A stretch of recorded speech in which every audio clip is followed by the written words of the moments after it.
यो सपना चाहिँ खालि घुमेको मात्रै देख्छु त हौ, घरको कामहरू चाहिँ गर्दैन कि के हो भन्नेहरूलाई चाहिँ है। सो हेलो एभ्रिवान, नमस्ते, तपाईँहरूलाई स्वागत छ मेरो मिनी ब्लगमा है। र आज चाहिँ एकदम मैले चाहिँ नानीलाई स्कुल पुऱ्याएर चाहिँ दिनभरि चाहिँ अब है घरकै कामहरू, यसै पनि म घर बसेको बेलामा चाहिँ नानी स्कुल पुऱ्याएपछि चाहिँ म दिनभरि घरकै कामहरू गरिबस्छु नि त होइन।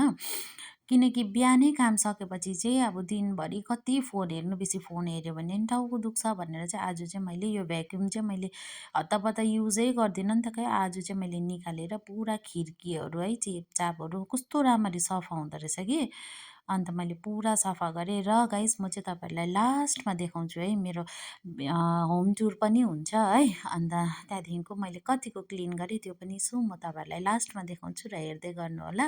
सो मैले क्लिनिङको काम चाहिँ गरिसकेर चाहिँ फेरि म रुममा आएँ होइन, किनकि बेडहरू त्यतिकै हुन्छ नि त बिहान हतार हतारले गर्दाखेरि, किनकि बिहान नानी स्कुल पुऱ्याउनु पर्ने हुन्छ है, खाजाहरू बनाउँदा ओर्दा ठिकै हुन्छ। सो यहाँ मैले चाहिँ अब मेरो बेड पनि मिलाएर है, पर्दाहरू मिलाएर चाहिँ फेरि हल रुममा आइपुगेँ। यस्तो भइरहेछ हल रुमको गति है। र यहाँ मैले चाहिँ अलिअलि डस्टिङहरू गर्नु थालेँ। र चाहिँ गाइज अब त्यही हो है, घरमा बसेपछि त अब घरको कामहरू गर्नु पर्यो, किनकि अस्ति कति दिनदेखिको म बाहिर बाहिर थिएँ नि त, त्यही कारण चाहिँ जस्ट अब अलिअलि मात्रै घरहरू बढाल्दै थिएँ। त्यही भनेर चाहिँ आज चाहिँ चेपचाप डल्लै नै सफा गर्नु पर्यो भनेर सोचेर चाहिँ सफाहरू गर्नु थालेँ। र गाइज फेरि म त नि माथ्ला तलामा बस्छु र पनि यति बिना धुलोहरू हुन्छ कि घरमा, डेली सफा गरेँ डेली नै धुलो आउँछ। अन्त चाहिँ यहाँ चाहिँ कति दिनदेखिको त्यो धोएको लुगा त्यतिकै थियो होइन, लुगा धोएपछि चाहिँ फोल्ड गर्नु मलाई गाइस यस्तो बिना अल्छी लाग्छ। र चाहिँ अब यो लुगाहरू फोल्ड गर्दै जहिले पनि मेरो बेडमा चाहिँ लुगै हुन्छ होइन, आमाले कराउनु पनि हुन्छ। र चाहिँ मैले स्पिड त्यही कारण चाहिँ स्पिड उयो गरेको है, अन्त पुरै लुगा थियो नि त। सो त्योहरू फोल्ड गरेर चाहिँ फेरि मैले यहाँ बेडसिटहरू मिलाउनु थालेँ है। अन्त यसो हेरेको यो चेपमा चाहिँ कुचोले निकालिहाल्नु पर्यो भन्ने भयो कि मलाई चाहिँ।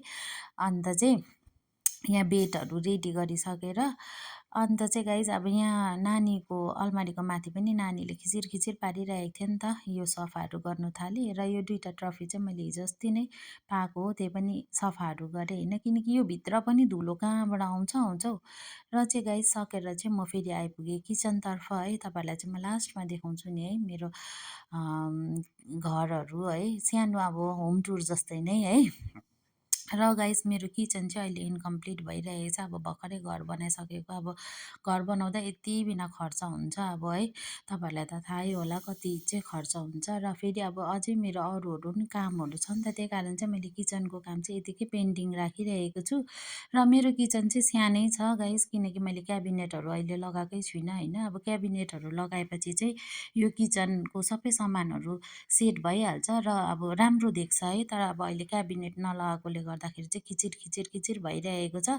र यसै पनि क्याबिनेट लगायो भने नि 200-250 त लिइहाल्छ भनेर चाहिँ अब अहिले चाहिँ म मेरो अरू कामहरू छ नि त, त्यही कारण चाहिँ मैले किचनको चाहिँ गर्नु सकेको छुइनँ काम। र यति बिना खिचिर फिचिर हुन्छ नि, एउटा भाँडा खोज्दाखेरि डल्लै उयो गर्नुपर्छ। र यहाँ मुनि मुनि चाहिँ कति दिनदेखिको सफा गरेकै थिइनँ मैले होइन।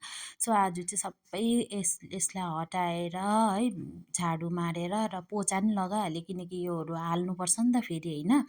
र गाइज अब भित्र सफा गरेपछि बाहिर सिँढी रुम पनि त्यस्तै होइन। र यहाँ माथिदेखिकै पोचाहरू लगाएँ।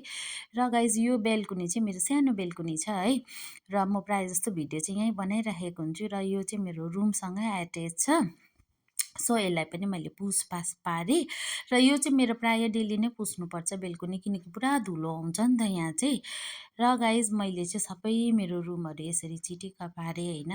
अब यो रुम चाहिँ नानीको रुम हो अब बादमा चाहिँ यसलाई फेरि म अझै बनाउनेवाला छु नानी ठुलो भएपछि। र यो पूजा रुम चाहिँ मेरो अलवेजै सफा हुन्छ। र यो गाइज चाहिँ मेरो र हस्बेन्डको रुम हो है। अन्त यहाँ किचन, यहाँ हल रुम डल्लै नै मैले चिटिक्क पारेँ। तपाईँहरूलाई कस्तो लाग्यो कमेन्ट गरेर भनिदिनुहोस् ल।